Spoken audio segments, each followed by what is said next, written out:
ये मेरा वजूद है कोई अक्स नहीं है, ये मेरा वजूद है कोई अक्स नहीं है, ये मेरी पूरी कायनात है कोई शख्स नहीं है। हमने अपनी पहली एपिसोड अपने स्टूडियो में की है और हमने इसका आगाज़ किया है और इसमें हमने एक बहुत अहम शख्सियत को डेडिकेट किया है और वो है माँ। इस माँ ने अपनी लाइफ में जितना स्ट्रगल किया है अपने ख़ानदान के लिए, अपने बच्चों के लिए, मुझे नहीं लगता इतना स्ट्रगल किसी ने अपने लाइफ में किया होगा। अभी हम इसी हवाले से साबिर साहब से पूछेंगे कि वो माँ के बारे में हमें क्या बताएंगे। अस्सलाम वालेकुम एवरीवन, माई सेल्फ साबित जमाल। जैसा कि हमने एक यूट्यूब चैनल का आगाज़ किया है, खुद ही भी साबित जमाल, जिसमें हमने उन बच्चों लोगों को मुखातब हैं जो बच्चे अपनी ज़िंदगी में स्ट्रगल शुरू कर रहे हैं या कर चुके हैं या उसको लेके चल रहे हैं और अपनी इब्तदाई और या इंतहा की पीरियड में गुजर रहे हैं। लिहाजा ये हमारा आज पहला प्रोग्राम है जो हमने अपने स्टूडियो में रिकॉर्ड कर रहे हैं, वो आपके लिए और अपने आने वाली नस्लों के लिए ये प्रोग्राम रिकॉर्ड हो रहा है। लिहाजा हमारा जो मेन थीम है अपने इस फोरम का, वो फोरम का पहला थीम ही हमारा जो फर्स्ट थीम ये है कि हमने उन लोगों के लिए बात करनी है, उन शख्सियत के लिए बात करनी है जिन्होंने ज़िंदगी में स्ट्रगल कर रहे हैं। हमारी पाकिस्तान में बहुत बड़ी तादाद नौजवानों की है और वो अपनी ज़िंदगी को किसी कामयाब डगर पे ले जाना चाहते हैं और उसके हवाले से वो मुख्तलिफ स्ट्रगल करते हैं और स्ट्रगल बड़ी जल्दी नाकाम करके घर पर चले जाते हैं। उस हवाले से हम कह रहे हैं कि आपने जल्दी नाकाम नहीं होना और जिन जिन चीज़ों का ख्याल रखना है, किन किन चीज़ों के साथ आपने हैंडी कैप इस्तेमाल करेंगे तो वो आपकी जो स्ट्रगल है उसमें बहुत ज़्यादा बेनिफिट मिलेगा और कामयाबी मिलेगी। क्योंकि ये हमारा फोरम हमने स्ट्रगल से शुरू किया है और स्ट्रगल के हवाले से जब चीज़ों दिमाग में ख्याल आते हैं या स्ट्रगल के हवाले से बहुत सारी चीज़ें दिमाग में आती हैं या जहन में गर्दिश करती हैं, तो एक बात सबके जहन में और दिमाग में आ जाती है और वो ये है कि स्ट्रगल से हम जो स्ट्रगल कर रहे हैं हमारे से पहले एक स्ट्रगल हो चुकी है और वो स्ट्रगल हमारे माँ बाप ने की है हमारे लिए और बड़े कामयाबी के साथ उन्होंने हमारी ज़िंदगी को लेके चले हैं। वसाइल कम थे, ज़्यादा थे, बहुत ज़्यादा फ़रवानी थी, भूख थी, बहुत ज़्यादा क्या कहते हैं उसमें मुश्किलात थी, लेकिन फिर भी उन्होंने हमें हर मुश्किलात से बचा के रखा, हर तूफ़ान से बचा के रखा, हर बुरे हालात से हमें सेफ़ रखा और हमारी कामयाबी के लिए और हमारी ज़िंदगी के लिए और हमारी बेहतरीन हमारी चीज़ों के लिए अपनी ज़िंदगी जो है वो सारी ज़िंदगी स्ट्रगल पे लगा के रखी ताकि हमारे बच्चों पे कोई प्रॉब्लम या कोई इशू ना आए। हमारी सोसाइटी में माँ का और बाप का बहुत अहम रोल है और हमारी सोसाइटी में एक बहुत मुनफरद चीज़ है और इसमें मुझे मुस्कुराहट आती है ये बात सुन के कि ये अल्लाह ताला की तरफ से हमारे लिए बहुत बड़ा गिफ्ट है जिसमें हम बिंग सोसाइटी हमारी सोसाइटी, मैं वर्ल्ड की बात नहीं कर रहा, मैं अपनी सोसाइटी की बात कर रहा हूँ। हमारी सोसाइटी में वालदेन की बहुत कदर मंज़लत रखी जाती है, बहुत कदर की जाती है और वालदेन की बात को बहुत ज़्यादा ऑन किया जाता है। बहुत सारी ख्वाहिशात हम अपने वालदेन के लिए और मोहब्बत में कुर्बान कर देते हैं। इसी तरह हमारे वालदेन हमारे लिए अपनी ज़िंदगी की बहुत सारी ख्वाहिशात हमसे कई गुना ज़्यादा अपने हमारे लिए कुर्बान कर देते हैं। यही कुर्बानी का जो एक अंसर है वो हमारी सोसाइटी में है। हमारी सोसाइटी में बाकी तो बहुत सारी प्रॉब्लम होंगी, लेकिन ये जो अल्लाह ताला की तरफ से हमें चीज़ दी है ना, जो हमने एक मोहब्बत और कुर्बानी का सिलसिला शुरू कर रखा है अपने ख़ानदानों के लिए, अपनी नस्लों के लिए, ये आपको पूरी दुनिया में कहीं नहीं मिलेगा। ये हमारी सोसाइटी इसको ऑन करती है। मैं अक्सर लोगों को कहता हूँ कि पूरी दुनिया की माएँ एक जैसी होती हैं, लेकिन ज़रूरी नहीं है कि पूरी दुनिया की औलाद भी एक जैसी हो। ये हमारा सोसाइटी है जो अपने माँ-बाप को भी ट्रिब्यूट करते हैं, उनकी ज़िंदगी में भी और उनकी ज़िंदगी के बाद भी। मैं आज एक आपके साथ बात शेयर करने लगा हूँ। आज मैं जो प्रोग्राम कर रहा हूँ वो लफ्ज़ माँ का लफ्ज़ नहीं है, वो एक बहुत बड़ी ज़ात है, एक बहुत बड़ा किरदार है। तो लिहाजा जो अब माँ के हवाले से मैंने बात करनी है, तो माँ के हवाले से जो सबसे बेस्ट वे है मेरे लिए, वो मेरी अपनी माँ है। मेरी अपनी माँ है जिसके हवाले से मैंने आप लोगों से बातें कुछ शेयर करनी है और ये छोटी-सी कहानी है, स्टोरी है जो मैंने आप तक लेके आनी है। ये स्टोरी रिकॉर्ड करने का मतलब भी यही है कि मेरी आने वाली नस्लें, मेरी मौजूदा नस्ल और ये चीज़ों को बार-बार देखें, जब उनकी ज़िंदगी में गुज़रें तो उनको पता चले कि हमारी माँ ने, हमारी दादी ने, हमारी परदादी ने हमारे लिए क्या काविशें की या हमारे दादे ने क्या की, हम वहाँ पे भी प्रोग्राम करेंगे। आप लोगों को भी दावत है, जो लोग अपनी माँ को ट्रिब्यूट देना चाहते हैं, माँ-बाप को ट्रिब्यूट देना चाहते हैं, अपने वालिदैन को ट्रिब्यूट देना चाहते हैं वो आ जाएं हमारे फोरम पे, हम उनकी बात को रिकॉर्ड करेंगे ताकि उनकी नस्लें, उनके बच्चे जो पाकिस्तान में हैं, जो पाकिस्तान से दूर कहीं मुकीम हैं, वो इस चैनल के थ्रू हमारे ये प्रोग्राम सुन सकें। आपकी अपनी वालिदैन की जो आपकी जद्दोजहद है, जो कोशिश है, जो स्ट्रगल है, वो उन तक पहुँचाए। उनको बताएं कि हमारी जो हमारे बड़े हैं उन्होंने हमारे लिए क्या किया है और हम अपने आने वाली नस्लों के लिए क्या कर रहे हैं, और हम जैसे अपने बच्चों की स्ट्रगल के लिए लगे हुए हैं, पहली नस्लें भी इसी तरह मुश्किल हालात में स्ट्रगल कर रही थी। लिहाजा मैं आज अपनी स्टोरी शुरू करता हूँ अपनी माँ से। मेरी माँ 1942 में इंडिया के शहर अम्बाला के एक गांव टपरिया में पैदा हुई। ये एक बड़ा खूबसूरत मकाम पे छोटा सा गांव है, जो लोग इंडिया गए हैं उनको पता होगा इस चीज़ के हवाले से। और मैं गुज्जर फैमिली से तल्लक है मेरा, और जो लोग गुज्जर फैमिली से भी तल्लक रखते हैं या जो अम्बाला से आए हैं महाजर, उनको सबको पता होगा कि एक टपरिया जो एक बहुत बड़ा प्यारा और खूबसूरत सा गांव था। मेरे नाना जो थे वो एक हिंदुस्तान पाकिस्तान बनने पार्टीशन से पहले से ही एक बिजनेसमैन फैमिली थे। उनका जानवरों का बहुत वसी पैमाने पे व्यापार था।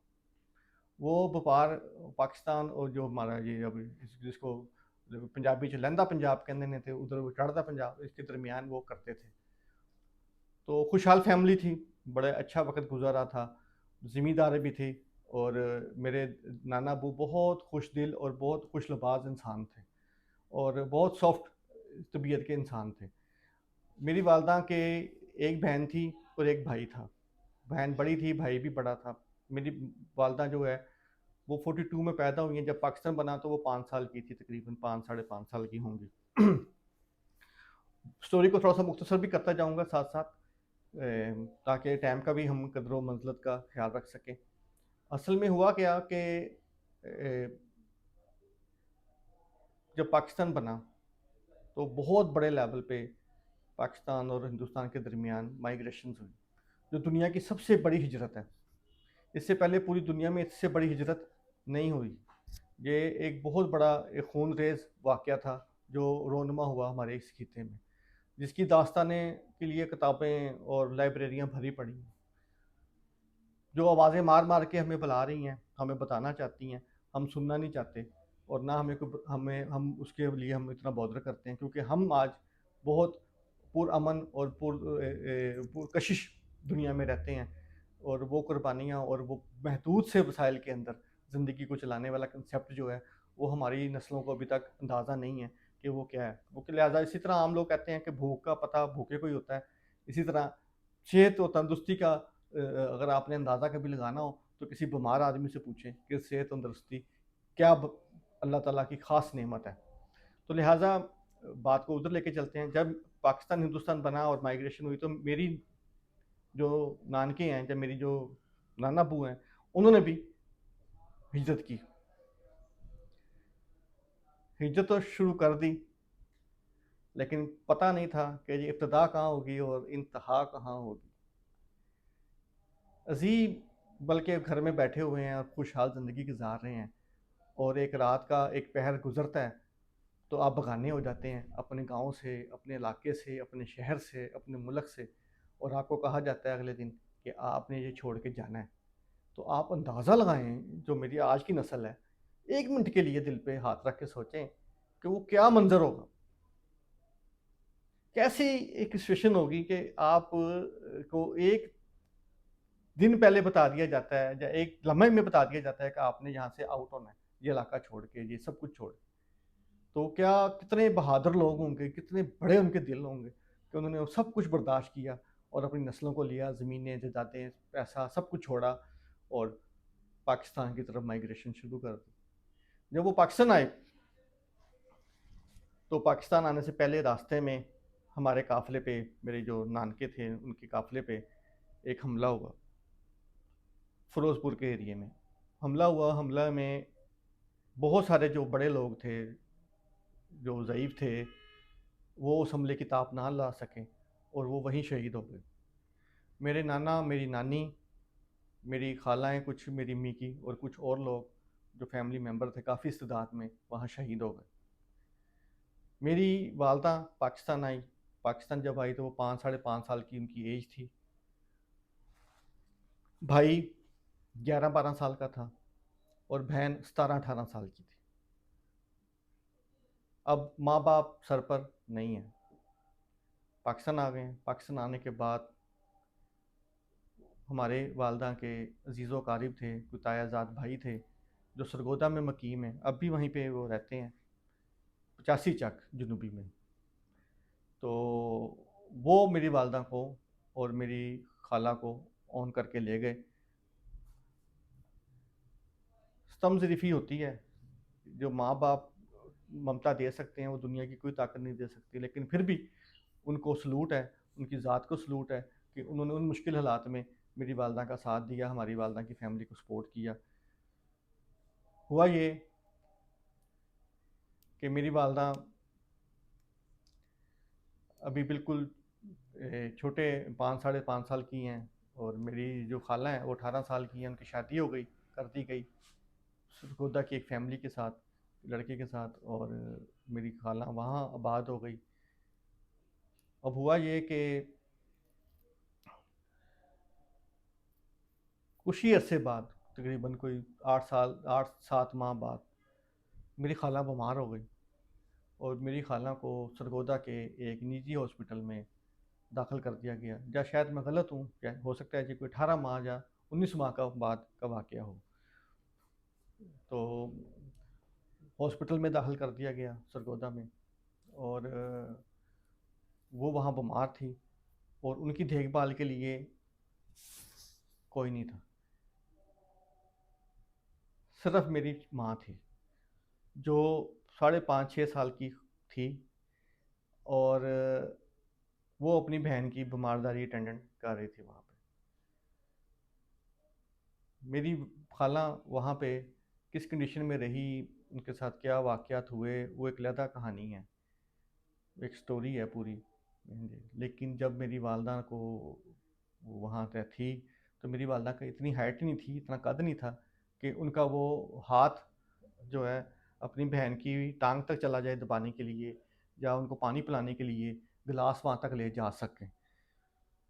मेरी वालदा बताती होती हैं कि मेरी बहन मर रही थी और मुझे कह रही थी मुझे पानी पिलाओ, तो मैंने गिलास तलाश किया, पानी भरा बाहर नलके से, टूटा फूटा गिलास, टूटे फूटे हालात, टूटे फूटे अस्पताल, हर चीज़ बिखरी पड़ी थी। पाकिस्तान अभी अपने सही तरह वजूद में कायम दायम नहीं हुआ था। तो वो पानी पिलाना चाहती थी अपनी बहन को, तो वो हाथ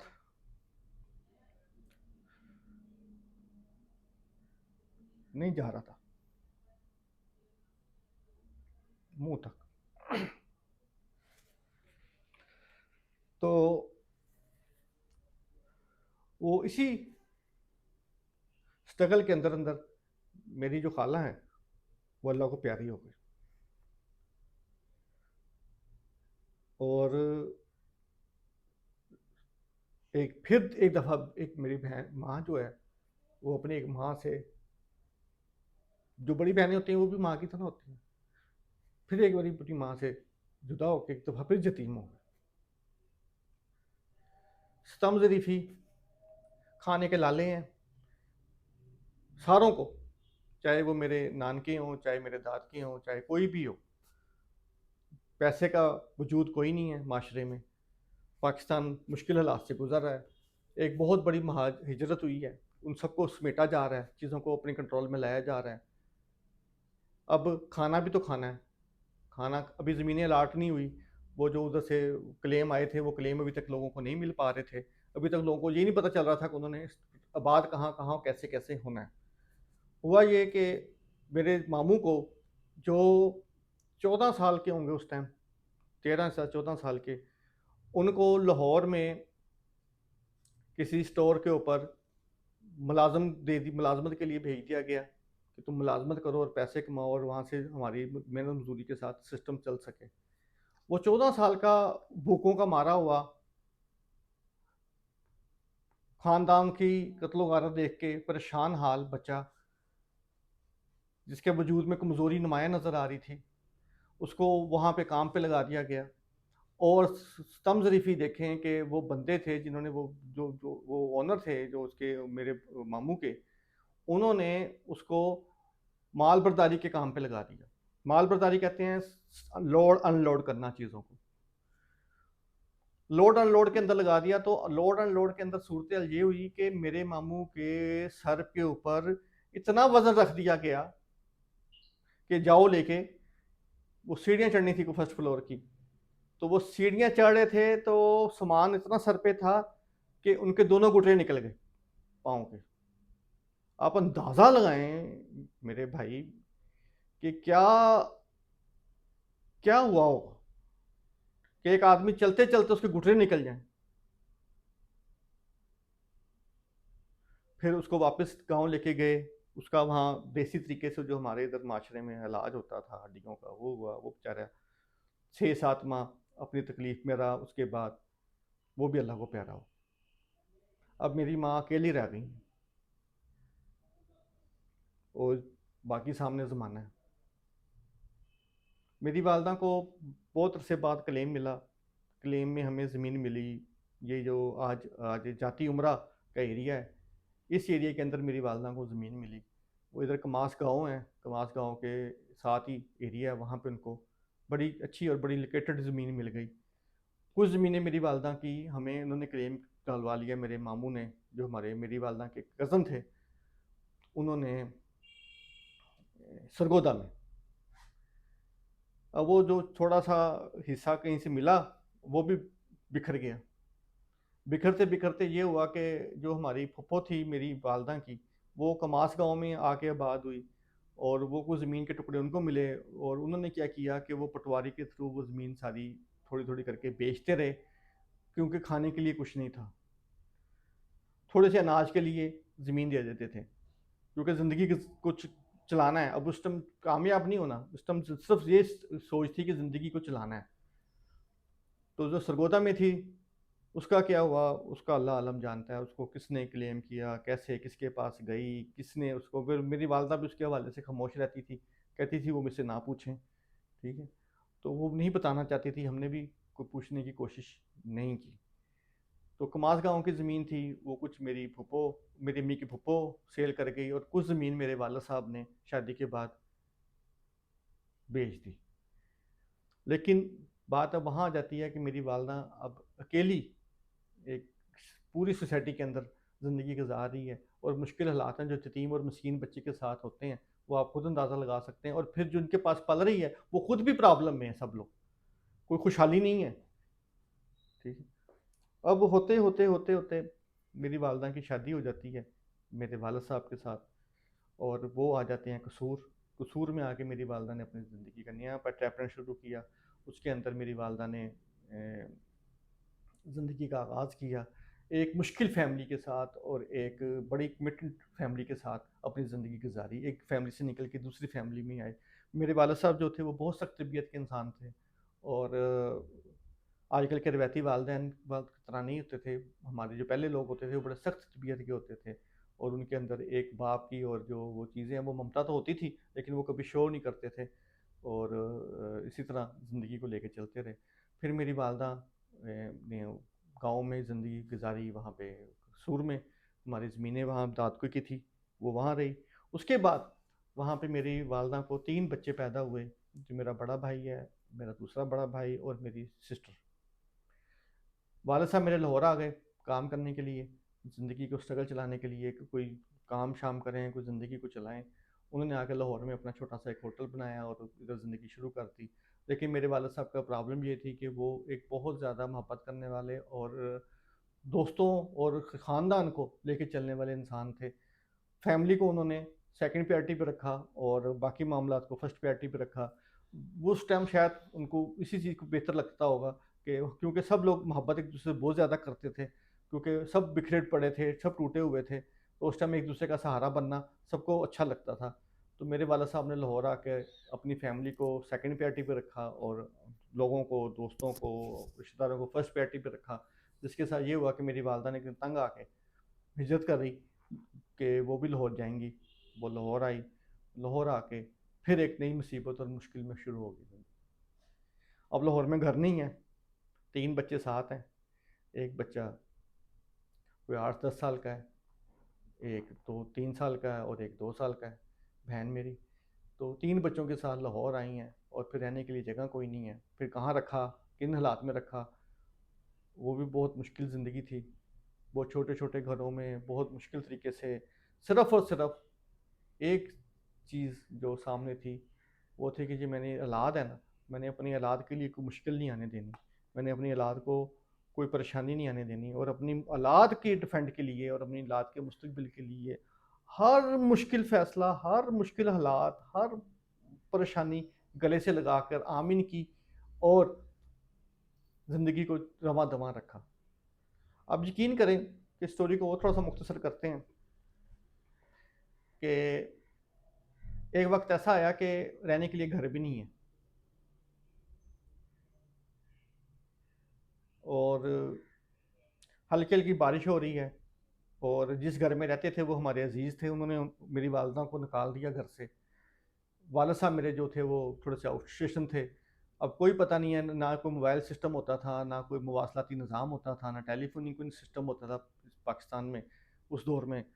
तो घर से निकाल दिया, और वो 3 बच्चों को लेके अब घर की तलाश में है कि कहीं घर मिल जाए।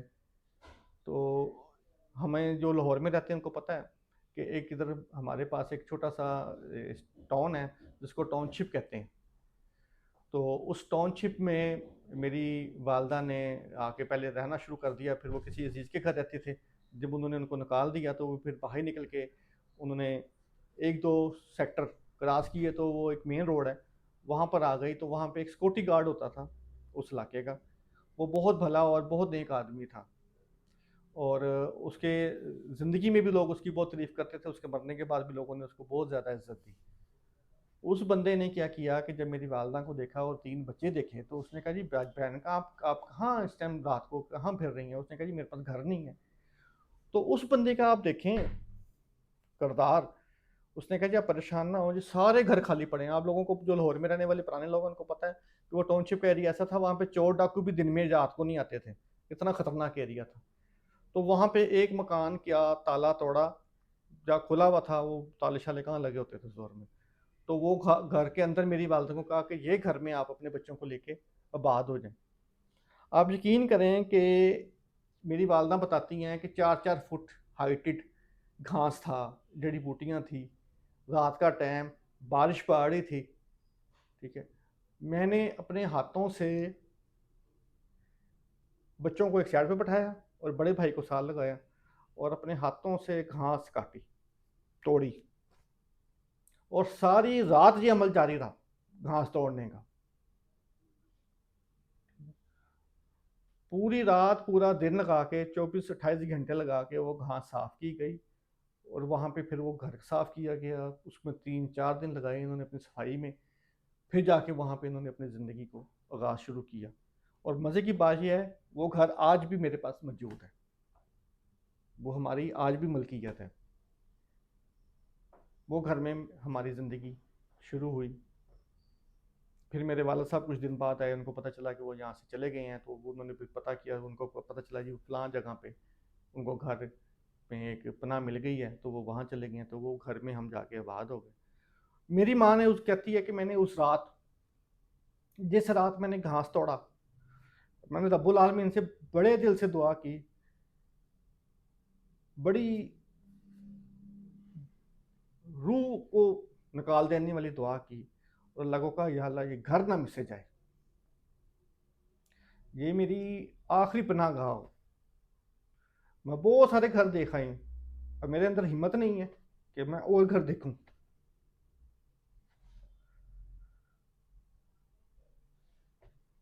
तो वो जो घर मिला,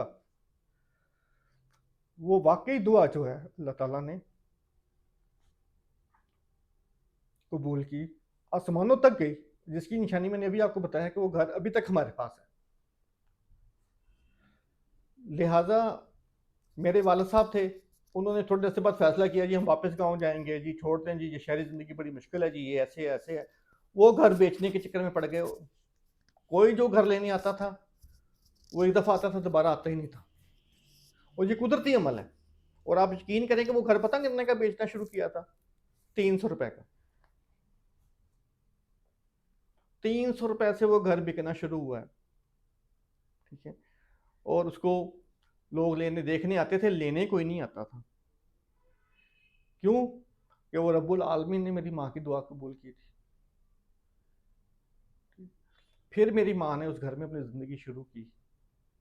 फिर वो जो मैंने आपको बताया कि सिक्योरिटी गार्ड होता था एक, जिसने वो हमारे माँ को अपनी बहन बनाया और उसके साथ सर पे हाथ रखा, वाकई वो फरिश्ता शख्स इंसान था, जिसने कुछ अरसे बाद आके मेरी वालदा को कहा कि आप इसमें 2 दुकानें बना लें छोटी छोटी, और वो किराए पे देते हैं, उससे कुछ पैसे आते रहेंगे आपको, आपकी ज़िंदगी जो है वो चलनी हो जाएगी। क्योंकि ये कुछ अरसे बाद टाउनशिप में ये जो पहले 1-2 ब्लॉक हैं टाउनशिप के, ये आबाद होना शुरू हो गए थे।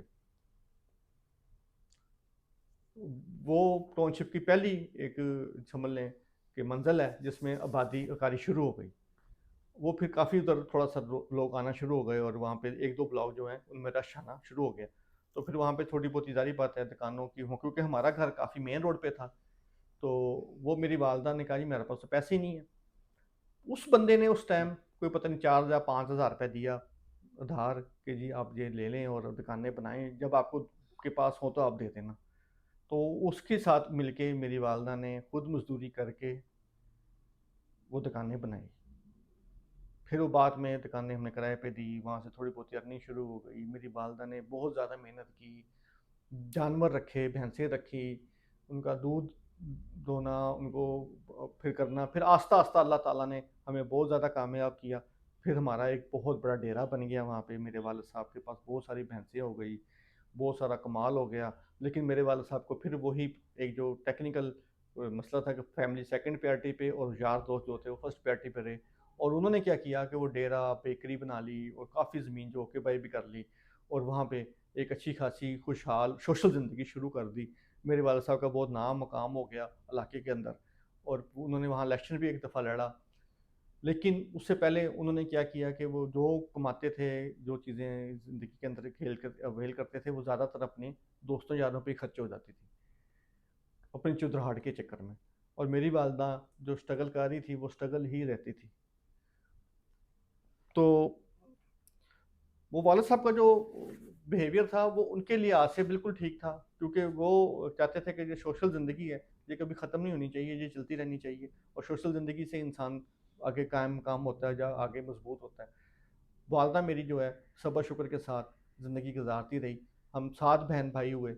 7 बहन भाइयों को उन्होंने अपनी बिल्कुल अपने पैरों के नीचे छुपा के रखा, और बहुत मुश्किल हालात में भी हमारे साथ ज़िंदगी गुजारी। मेरे वाला साहब के दोस्त आते थे, सुई गैस नहीं होती थी सोसाइटी में हमारे पास, लकड़ियाँ और ये जो गोबर होता है इसके वो बना के बाले से, वो क्या कहते हैं उनको, वो जलाकर हांडी रोटी की जाती थी। और मेरी वालदा 50-50, 40-40, 30-30 लोगों का खाना भी बनाती रही है वालिद साहब के दोस्तों के लिए, क्योंकि उस टाइम इतने होटल शोटल ये बाहर की चीज़ों की इतनी ज़्यादा लोगों को टेस्ट भी नहीं था और ना होते थे।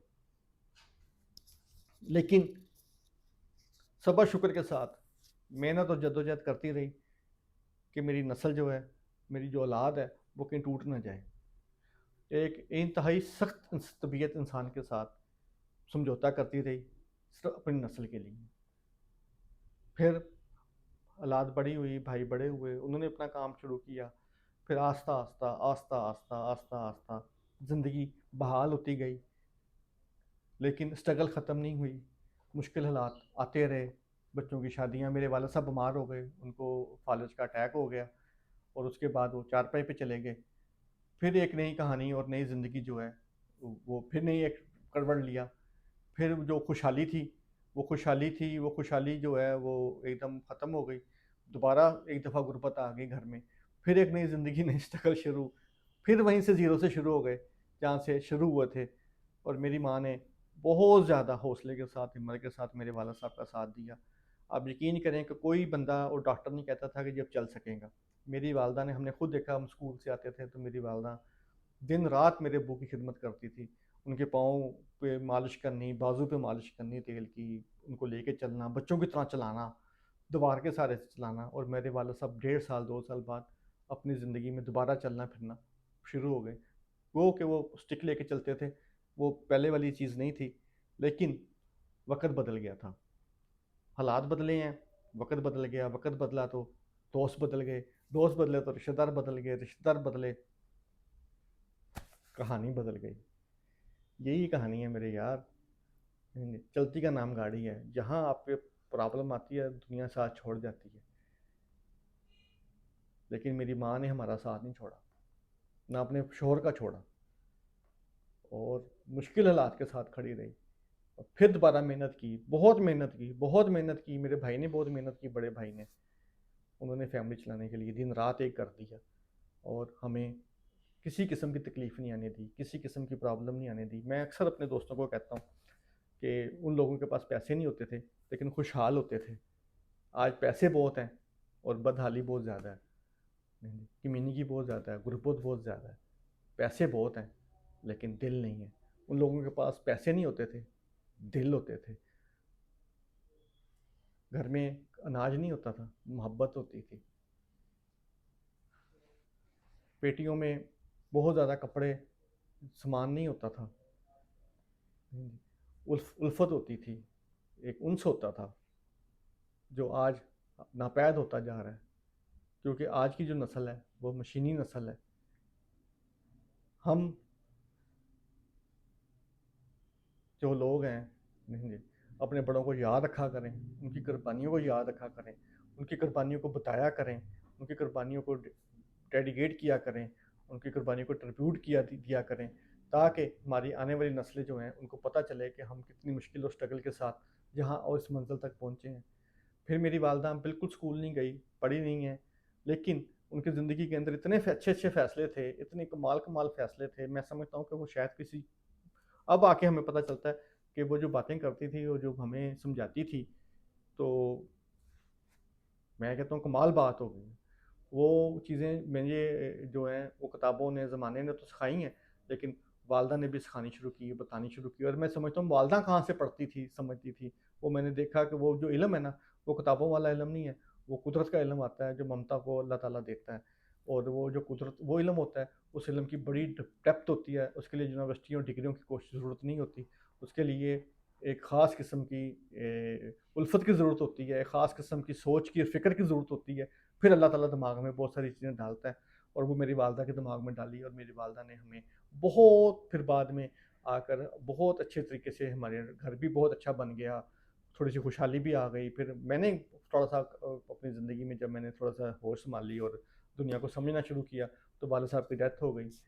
मैं उस टाइम 20 साल का हूँगा, तो वाले साहब की डेथ हो गई, 18 साल 19 साल का हूँगा, वाले साहब की डेथ हो गई, तो फिर दोबारा ज़िंदगी की एक और करवट आ गई।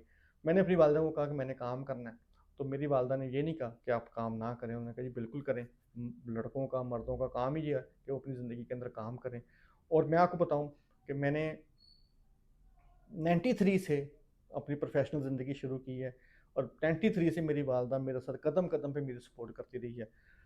मैं आज जो भी हूँ, जहाँ भी हूँ, जिस मकाम पे भी हूँ, इस पूरी सिस्टम के और इस सारी कहानी के अंदर, या इस कामयाबी के अंदर, जो बड़ा अहम किरदार है ना, वो मेरी माँ का है। दूसरा जो बड़ा किरदार है, वो मेरी बीवी का है। जब मैंने अपना नया कारोबार शुरू किया, तो मैंने अपनी माँ और बीवी को बिठाया और उनको कहा जी आप मुझे बताएं, मैं कारोबार करना चाहता हूँ, और ऐसे ऐसे चीज़ें शुरू करना चाहता हूँ, आप मुझे 2-3 साल दे सकती हैं? 2-3 साल में आपको उससे तक कपड़े ना लेके दूँ, हो सकता है आपको अच्छा खाना ना खिला सकूँ, हो सकता है थोड़ी सी प्रॉब्लम भी आए, परेशानी भी आए, मुश्किलात भी आए, आप मेरा सपोर्ट करेंगी तो मैं काम शुरू कर सकता हूँ। अगर आप कहती हैं कि नहीं, हम ये चीज़ें अवेल नहीं कर सकते, हमें हर चीज़ चाहिए, तो फिर मैं नौकरी करता रहता हूँ, मैं जॉब कर रहा हूँ जो, उसमें घर का सिस्टम चल रहा है। अगर आप कहती हैं तो मैं ये जॉब को क्विट करता हूँ और अपना कारोबार शुरू करता हूँ, तो मेरा साथ देंगी। तो दोनों खातूनों ने, दोनों ख़वातीन ने, जो मेरी माँ और मेरी बीवी थी, उन्होंने एक यका ज़बान कहा कि हम तुम्हारे साथ हैं, शुरू करो, डरना नहीं है, जो हाँ हमारी ज़रूरत पड़ेगी हम आपके साथ खड़े होंगे। फिर जब भी मुझे ज़रूरत पड़ी, मैंने कारोबार शुरू किया। उसमें शुरू में बहुत ज़्यादा मकरूज़ हो गया, क्योंकि जो कारोबार शुरू किया उसके लिए हमें बहुत सारा, हमें पैसे की ज़रूरत थी। वो काम लेट होता चला गया, जैसे पाकिस्तान में अदारों में काम लेट होता है अप्रूवल्स का। तो जो चीज़ें हमने ली थी, किराए की चीज़ें थी, कुछ और लोग सैलरी पे रखे थे, उनकी तनख्वाहें थी, उसके हवाले से पैसे की जनरेशन साथ साथ ज़रूरी होती थी। तो फिर मेरी बीवी ने मुझे ज़ेवर दे दिया, मैंने ज़ेवर अपनी बीवी का सारा बेच दिया, मेरी वालदा का ज़ेवर था वो मुझे बेचना पड़ा। फिर मुझे कुछ अजीज़ो क़ारिब से मेरी वालदा ने मुझे कर्ज़ा लेके दिया, तब जाके हमने ये कारोबार को सपोर्ट किया और कारोबार को लेके चले। लेकिन एक काम मैंने किया कि मैंने इस कारोबार की स्ट्रगल को जारी रखा, इसमें मैंने कोई प्रॉब्लम नहीं आने दी। फिर मैंने कमिटमेंट वाला काम किया, बुरे हालात में भी मैंने टाइम पे मालिक मकान को किराया दिया, लोगों को सैलरी दी, किसी को एक दिन लेट नहीं किया। और उसकी बदौलत अल्लाह ताला ने मुझे बहुत ज़्यादा फिर कामयाब किया, बहुत ज़्यादा अल्लाह ताला ने मुझे नवाजा। लेकिन फिर मैं उसी पे आता हूँ कि स्ट्रगल जो है ना, वो मुश्किल हालात के बाद ही बंदा कामयाब होता है। मेरी माँ ने मेरा बहुत साथ दिया, मेरी माँ मुझे बहुत समझाती थी, मुझे बहुत गाइड करती थी, मुझे लेके चलती थी और मेरे हर प्रॉब्लम को अपनी प्रॉब्लम बना लेती थी, मेरे हर मसले को अपना मसला बना लेती थी, मेरा नहीं, पूरी फैमिली का। ये जो माँ होती है, ये फैमिलियों का गुलदस्ता होती है। मेरी माँ ने मेरे लिए, हमारी फैमिली के लिए, हमारे ख़ानदान के लिए, मेरे वालिद साहब के लिए बेबहा कुर्बानियाँ दी। वो कुर्बानियाँ एक वीडियो में हम रिकॉर्ड नहीं कर सकते, एक मुलाकात में, एक गुफ्तगू में रिकॉर्ड नहीं कर सकते। बहुत सारी चीज़ें हैं, बताने वाली हैं, बताने को दिल करता है, लेकिन क्या करें, हालातों वाक़यात दुनिया में ऐसे आ गए हैं कि हम बहुत सारी चीज़ें बहुत ज़्यादा मुख्तसर करते हैं, तब जाके ज़िंदगी जो अब लोग बात सुनते हैं या बात बताते हैं। लेकिन मैं अपनी माँ को ट्रिब्यूट करता हूँ कि, और सब लोगों की वालदाओं को, वालदैन को, कि उन्होंने अपनी नस्लों के लिए बेबहा कुर्बानियाँ दी हैं, बहुत सारी ख्वाहिशात ख़त्म की और बच्चों की ख्वाहिशें पूरी की हैं। आज अल्लाह ताला ने हमें पैसे की कुर्बानी दे दी है, लेकिन जो औलाद का एक किरदार होता है वालदैन के साथ, रहेंगे, उसमें आस्ता आस्ता कमी आती जा रही है। मेरी सब दोस्तों से जो न्यू जनरेशन है, जैसे मैं आप लोगों को बताता हूँ कि स्ट्रगल कैसे करनी है और स्ट्रगल के अंदर आपने कैसे मसाइल का सामना करना है, इसी वाले से, इसी फोरम के बिहाफ पे मैं आपको ये बात बताना चाहता हूँ कि माँ बाप से मोहब्बत किया करें, उनको टाइम दिया करें, उनके पास बैठा करें, उनसे बातें पूछा करें, उनसे सीखा करें, उनको उनके साथ बीते हुए वक़्त के मतलब बात किया करें। वो फिर दोबारा आपकी, जब आपकी एज में आप मिसाल के तौर पे 25 साल के हैं और आपके वालिद 50 साल के हैं या 60 साल के हैं, आपकी वालदा 50 साल की हैं।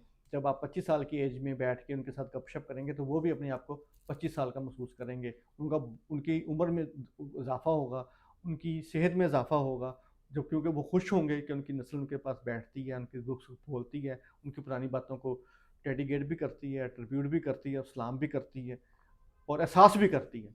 तो फिर क्या होगा? फिर आपकी वालदैन जो होंगे, उनकी ज़िंदगी के अंदर खुशियाँ और सुकून ज़्यादा आएगा और उनको बीमारियाँ कम आएँगी और वो उनकी उम्र भी दराज़ होगी और आपके साथ पे साया भी कायम दायम रहेगा। मेरी माँ 25 दिसंबर 2023 को अल्लाह को प्यारी हो गई हैं और मुझे अब आके 1 साल भी नहीं हुआ अभी, तो मुझे आके बहुत ज़्यादा उनकी कमी महसूस होती है। बहुत ज़्यादा मुझे उनकी जो एक मोहब्बत भरी एक वो चीज़ें थी जो घर में बैठ के वो हमारे लिए दुआएँ करती थी, महसूस होती हैं। जिस दिन से मेरी वालदा फ़ौत हुई हैं, मुझे सही तरह नींद भी नहीं आती, ठीक है? और क्यों? कि जब मेरी वालदा थी, कुछ नहीं करती थी, चारपाई पे होती थी, डिमेंशिया की पेशेंट थी, लेकिन हम पुरसुकून रहते थे।